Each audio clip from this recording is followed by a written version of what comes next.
Good afternoon, ladies and gentlemen. Welcome. Dawson County Board of Commissioners voting session. Today's Thursday, July the 1st, 2021. Start with, I'll need a motion to come out of executive session. So moved. Motion by Commissioner Satterfield, Second. second by Commissioner Dooley. Discussion.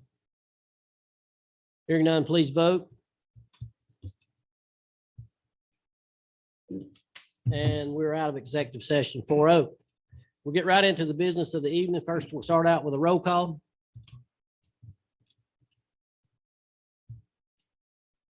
And we're all here. We have two opening presentations this afternoon. First, we have proclamation recognizing retirement of Health Department's Janelle Wilson. And I have a proclamation that I'm going to read. Listen up, listen up. Dawson County Board of Commissioners, in recognition of Janelle Wilson for her decades of service to the citizens of Dawson County. Whereas Janelle Wilson was born and has lived her entire life in Dawson County and came in March 1984 to the Dawson County Health Department, where she has served as an integral part of its management team. Whereas Ms. Wilson has faithfully and professionally served citizens of Dawson County and the surrounding area for 37 years, devoting her time and knowledge to both her community and fellow health department employees. Whereas Ms. Wilson has always been willing to assist others and has done so with a cheerful attitude.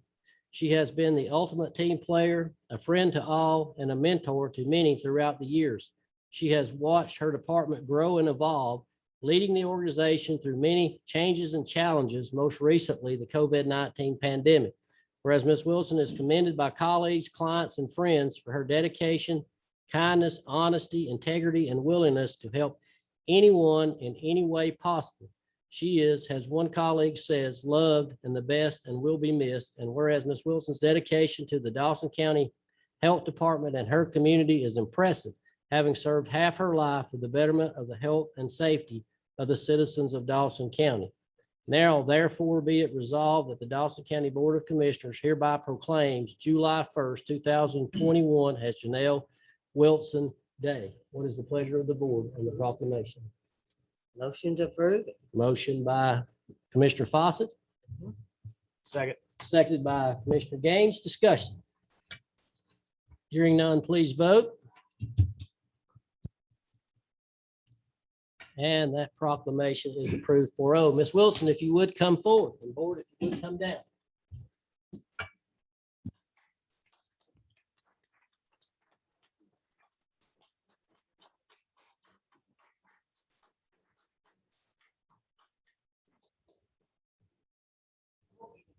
Well,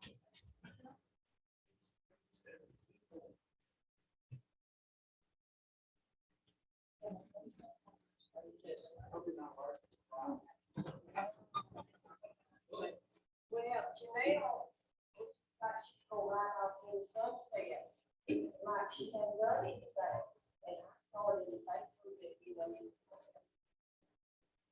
got recognized for about 37 years. And I think that is absolutely fabulous. And we appreciate everything you've done. And thank you for it. And I hope you enjoy every minute of your time. You have earned. You keep a straight line.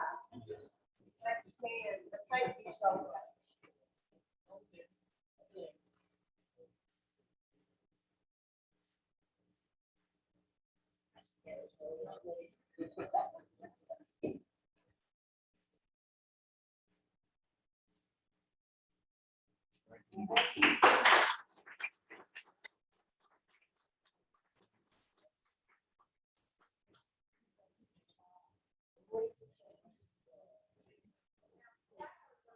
Wow. And it's great. Great.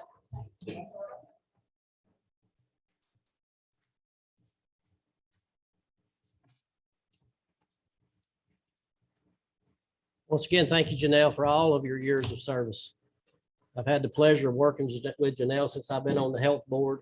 Of course, I've known her a lot longer than that, but she is exemplary in making sure that we have the information that we needed to be able to conduct those meetings and take care of the citizens of the county. And so Without her, we would probably be just floating around, not have a clue. I know. So what we were doing. She's been a stable force in a world of change. You've been a constant when everything else was going crazy and changing.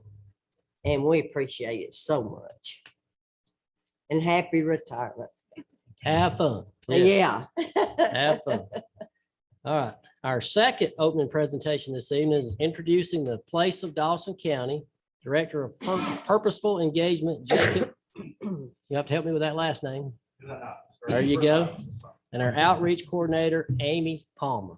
All right. Thank you all. There we go.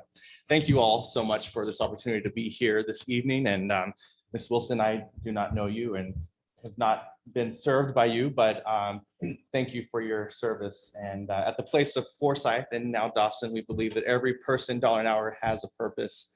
And it's great to see true examples of that in the community to look to honor and remember. And so thank you so much.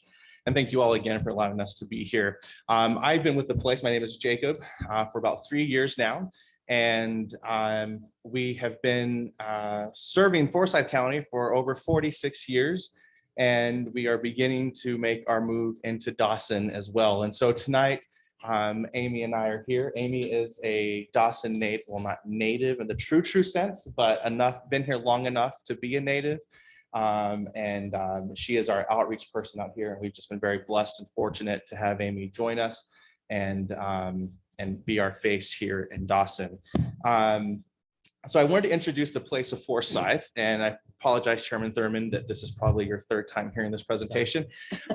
So if you want to take over at any moment, you just let me know. I'm sure you might have it memorized by now. But I wanted to introduce the Place of Forsyth before we talk about why we're coming to Dawson and why we wanted to introduce ourselves this evening.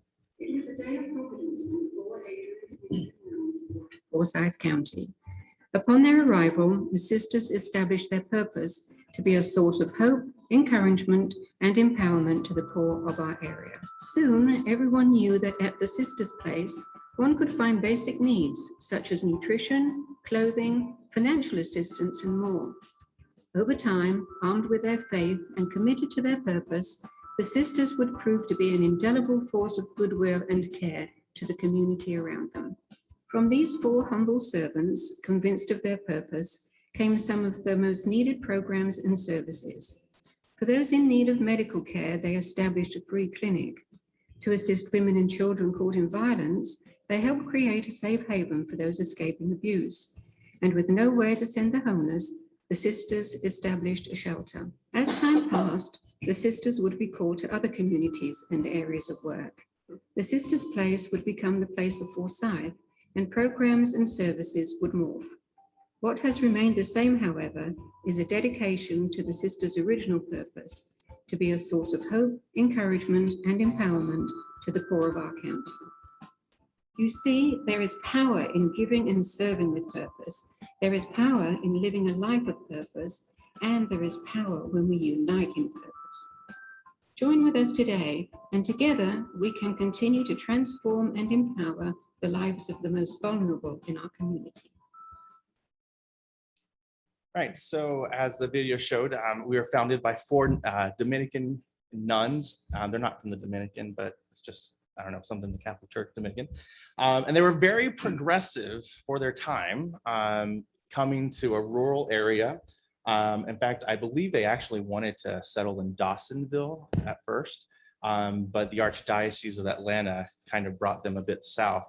And they established basically the first nonprofit in the county, brought along the United Way, domestic violence, all kinds of things. But they also offered counseling in 1975 and art therapy for people. They had chickens and they made goat cheese and did all sorts of things to help people get on their feet and be self-sustaining.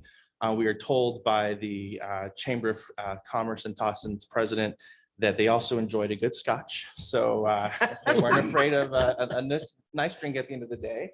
But they were a formidable force of change and help in a time of great need. And we're just very proud to continue their legacy. So what we do as an organization, is ultimately help people, but we like to find people to partner with us, to utilize their talents, treasures, expertise, resources, etc., to live with purpose. And so we envision, I hit the wrong button. As what we envision is what that looks like is helping people of the Forsyth County and Dawson County area with essential needs, and again, to become self-sustaining. We envision a caring and compassionate place where everyone is welcomed, no one is judged, and can receive help with basic necessities, but also help find the ways to support themselves independently. We offer in Forsyth a few areas of service. One is our thrift store. It's a major source of income for us, so that 92 cents of every dollar we receive goes directly into programs and services. It's a very affordable clothing necessities for families. As typical, I am a walking billboard for our thrift store. Everything but my pants tonight came from our thrift store. So it drives my wife crazy, but it's cheap. And we also can voucher out just about everything in our thrift store: furniture, kitchen items, etc. We do a lot of food for the community. We give out daily bread. We have a garden where all the fresh produce comes into our pantry. And in 2021, we averaged about 468 households a month, one time and non-duplicated.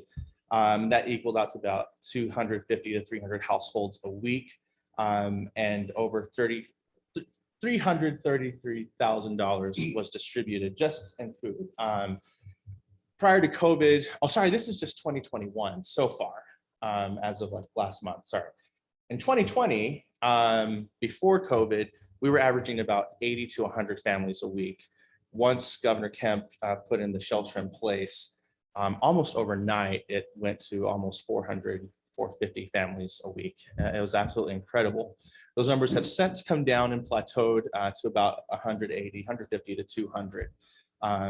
But we were very proud that we were able to stay open. We didn't have to close our doors.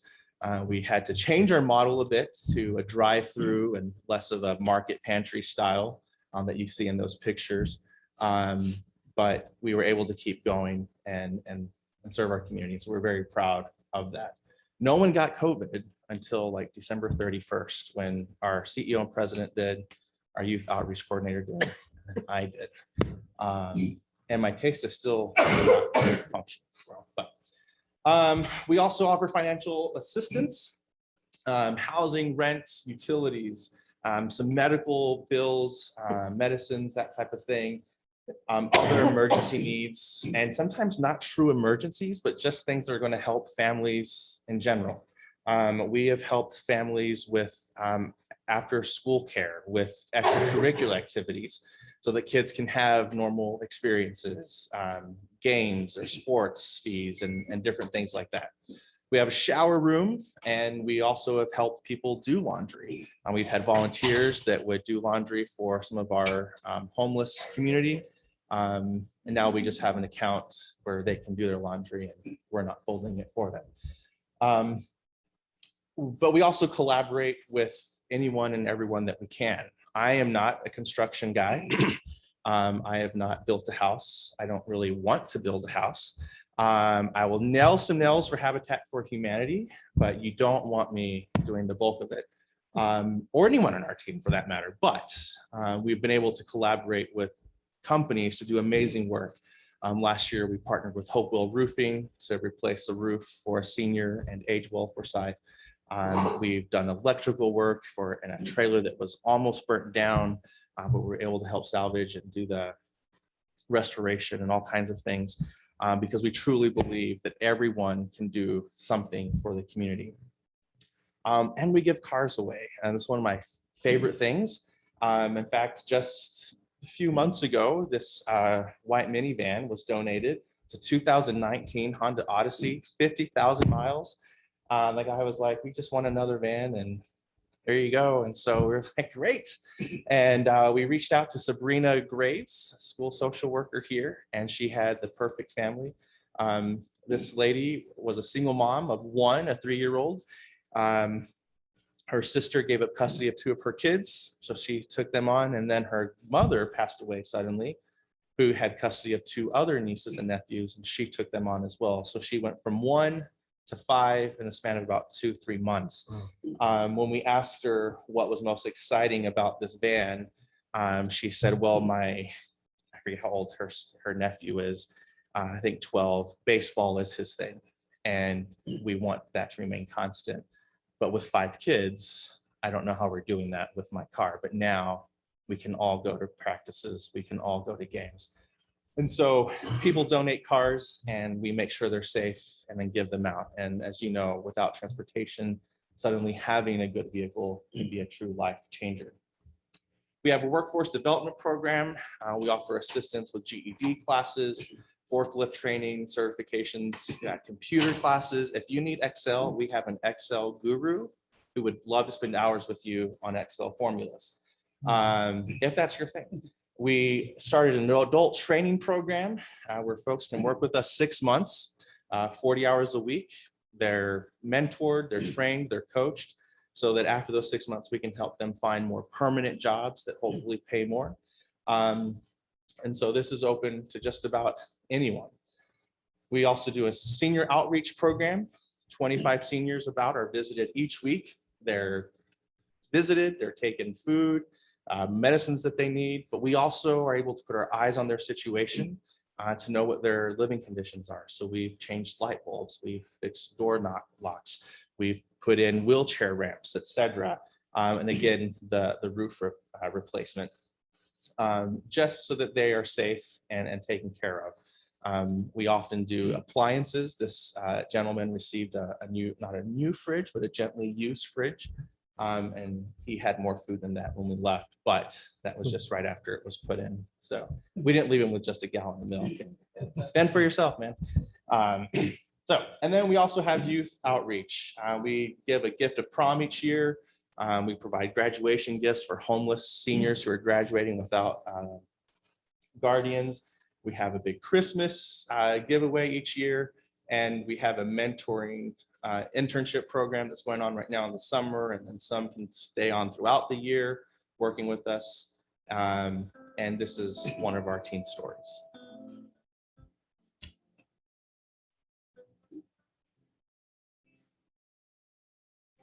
My name is Mackenzie. I'm 18 years old and live in the house my great-grandparents built with 7 of my family members. While on the outside, it may seem we are a tight-knit family. Unfortunately, that is not the case.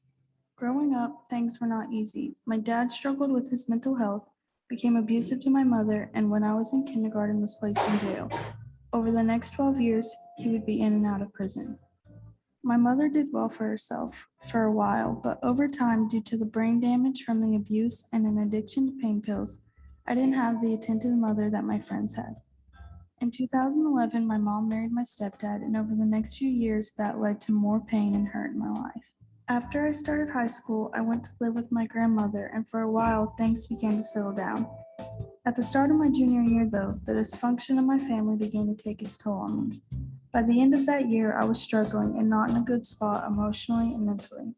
Around that time, I was invited to join a program called Orange Duffel Bag, an 8-week program sponsored by the place where me and a group of teenagers learned various life skills. I had no idea at the time the role the place would play in my life. After I started my senior year, I was contacted by the place about an internship they offered. That experience allowed me to work 20 hours a week after school around the office and then babysit for the GED classes offered at the place. That internship morphed into a summer internship program where we learned a lot about being an effective employee in the workforce. We learned how to work as a team and to value the strength and talents of others to complete a project. We talked about attitude and self-confidence. Through that summer, I grew in my confidence and began to believe that I can do more. It was truly an amazing experience. When the place offered me a part-time job in the thrift store, I knew I had to take it. When I came to the place, I was not sure where I was headed. I felt alone and uncertain about the future and did not have a plan for life after high school. That all changed when the staff and volunteers at the place took me under their wings, treated me as their own, and helped me during a hard time in my life. Because of their help, support, and encouragement, I'm in the middle of my first year of college at Lanier Tech, where I'm pursuing my associate's degree, which will allow me to become a physical therapist assistant. In the future, I hope to go to school to become a physical therapist. I am beyond grateful for everyone at the place who encouraged me, empowered me, believed in me, and helped me realize that I too have a purpose. So I need to update this video. She is no longer in her first year at Linear Tech. She should be done. But after a year, I was talking with her and she said, I said, so how's school going? She says, good, but I think I want to switch focuses. And at first I was like, well, what are you doing? But then I realized for her, this is an amazing thing. Before this program, she had no idea what her plans were, what the future was. She didn't have a choice. But now she felt confident enough to be able to make that choice. And she is still at Linear Tech pursuing, I forget what it is now, but she's doing well. She still works with us and is living the life that would have been kept from her had it not been for this program. Fortunately, our team of volunteers and our workforce education staff were able to help her get the scholarships and grants she's needed. So this is coming at no cost to her. We just opened another area of service, the Place Cottage. It's a program for goal-oriented young women who are aging out of foster care, who are homeless, living on their own, or just facing a rough situation. It's modeled on sorority housing and offers just an atmosphere of support and encouragement, develop life skills and education goals, career goals, etc. The girls will choose a pathway to either finish high school, earn a GED, attend college or tech school, or pursue full-time employment or military.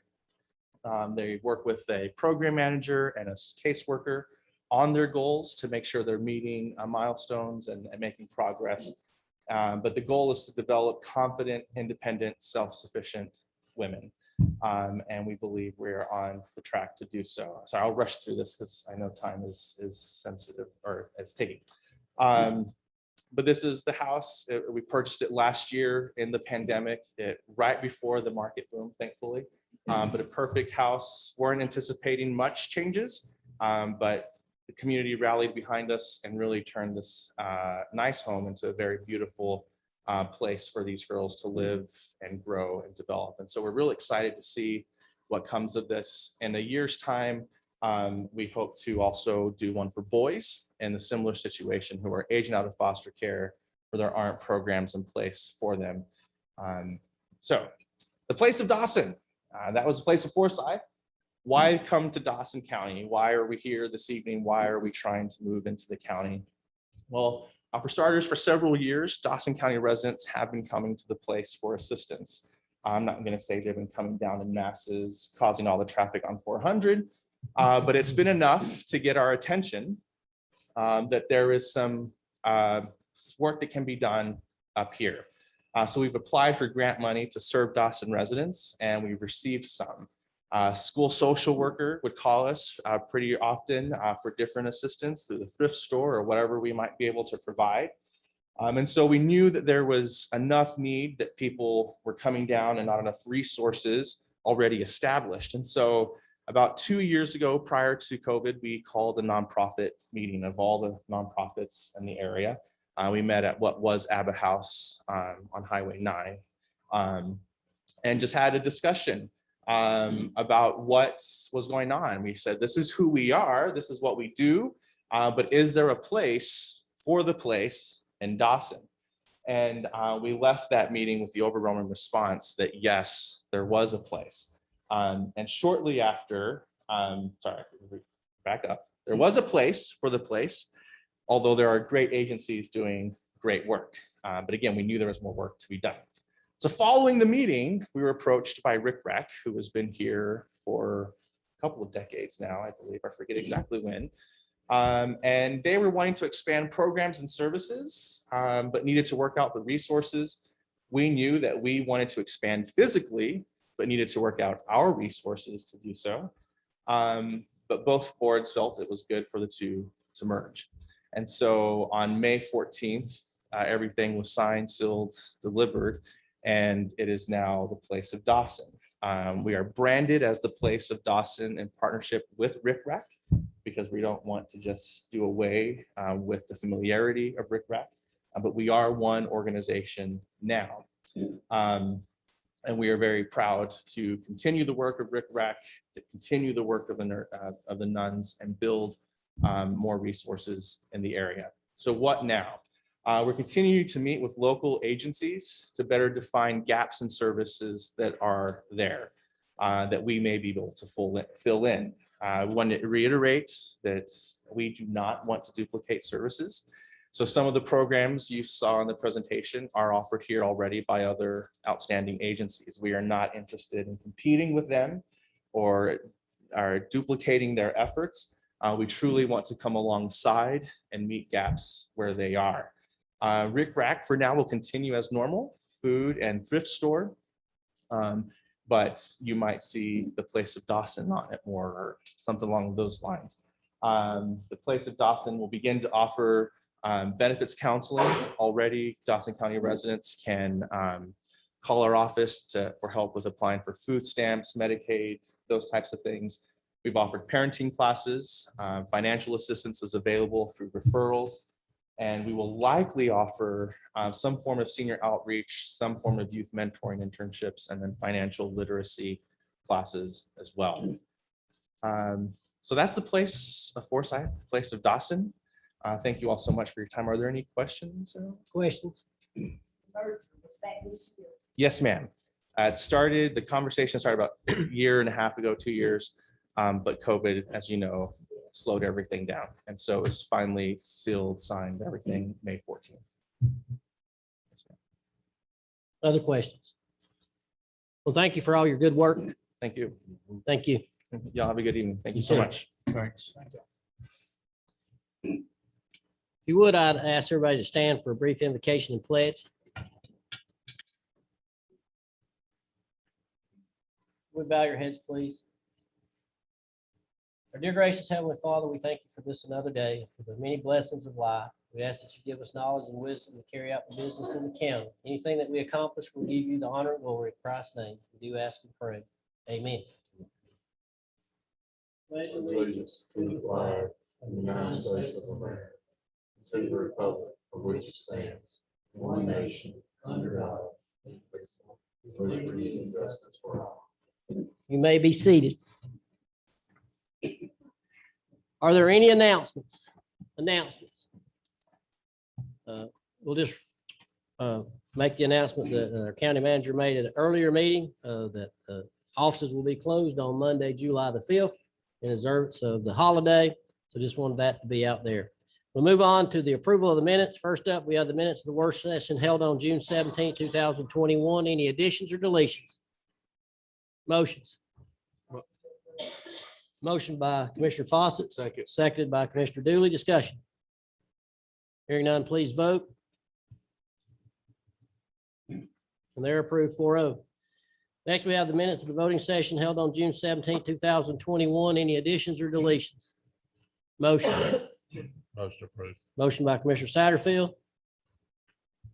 Seconded by Commissioner Gaines. Discussion. Hearing none, please vote. And those are approved 4-0.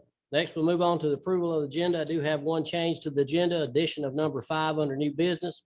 Request to make part-time custodian position a full-time position. I'll entertain a motion with that one change. So move.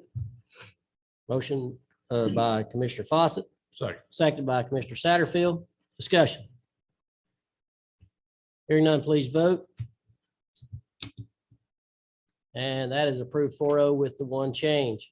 No one signed up for public comment in this particular section. We do have one later on, but we'll move on into new business. First up, we have consideration of request to accept an underage drinking prevention stipend awarded to Family Connection by the Substance Abuse and Mental Health Services Administration. That was presented to us a couple of weeks ago. That's $750. Any other information needed? Motions. Motion to accept the stipend. Motion by Commissioner Dooley. Second. Seconded by Commissioner Gaines. Discussion. Hearing none, please vote. And that is approved 4-0.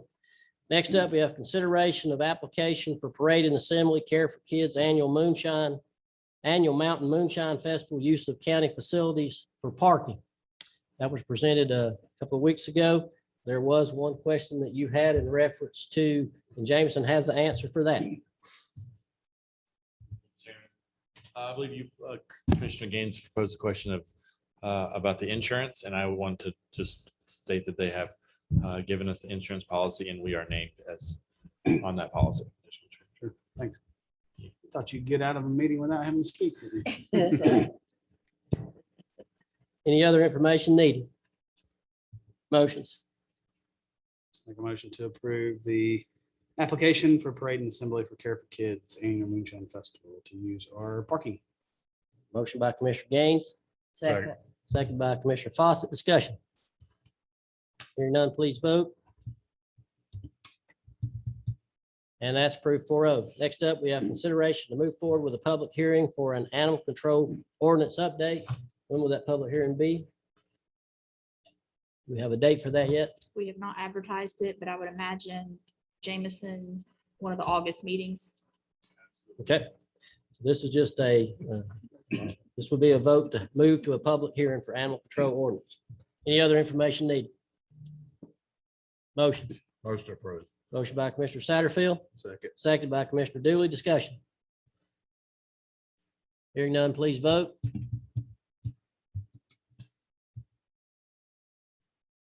And that is approved 4-0 to move to a public hearing. Next up, we have consideration to move forward with a public hearing for a broadband ready community ordinance that was presented a couple of weeks ago. Any other information needed?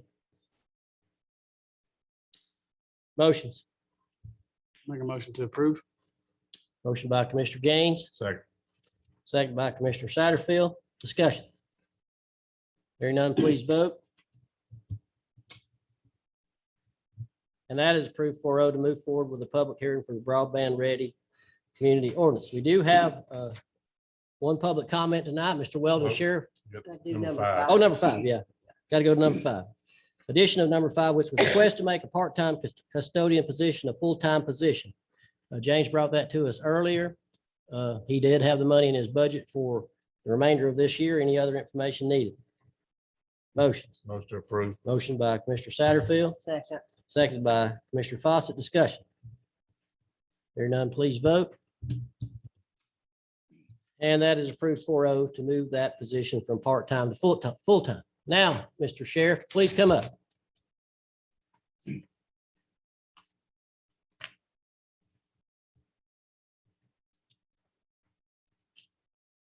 Thank you, Mr. Chairman, for this, being able to comment on this. I'm asking the people of Dawson County and Dawson County Governing Authority to please protect our rural land from development and support down zoning. When agriculture land under a covenant in Dawson County, conservation covenant in Dawson County changes ownership, subdivided and rezoned for other purposes, changing its use isn't the covenant broken? Are tax and penalties applied? When property acres are divided into smaller tracts, shouldn't and doesn't its property values increase? Is the tax increase passed to the prospector? Would the property now be prospector, investor, value, profit, opportunity, while changing the lifestyle of our county? Should county government should county governor authority look at down zoning ordinances for unwanted and rapid growth?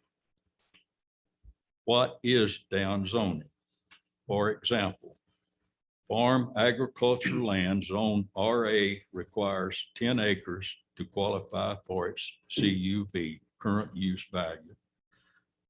To rezone less than 10 acres from RA property should not be permitted, allowing one house on 10 acres of RA land. See provisions made for CUV, current use values. Would this not make a difference for prospector turning a fast dollar. Would it be too expensive for a prospector to sell one house on 10 acres, zone RA agriculture, use only and tax on its soil productivity? The landowner would be more secure protecting the landscape while providing for the family and stopping the bedroom homes from Atlanta. Would there be any questions that I might not be able to answer? Questions? Thank you, sir. Thank you. Thank you. With that, that's all we have for this evening. We are adjourned.